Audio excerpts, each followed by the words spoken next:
Setelah sukses pada single pertama, Rasa Hati, dan single kedua Bidadari yang cukup sukses di pasaran, kini penyanyi solo asal Purworejo, Antonius Kristo atau yang lebih dikenal dengan nama Kristo, telah merilis single ketiga yang berjudul Bunga.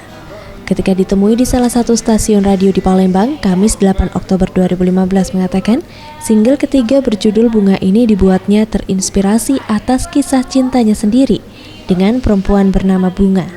Namun ia harus kehilangan sosok Bunga karena telah pergi meninggalkan dirinya.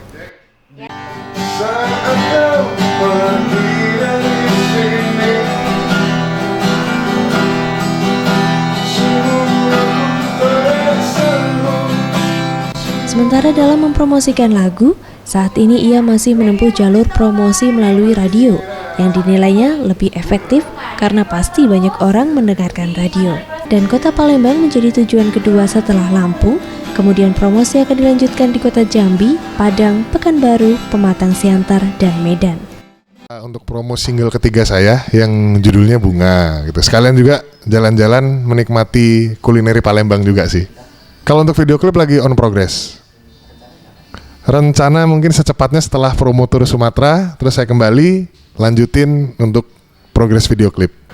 Untuk Palembang sendiri ya. Kalau untuk Palembang sendiri ini kota kedua. Kristo berharap dengan adanya single ketiga yang bertajuk Bunga ini dapat diterima di semua kalangan, terlebih lagu tersebut mengusung genre pop dengan tema cinta. Gusti Putus Mertayasa, Sriwijaya TV.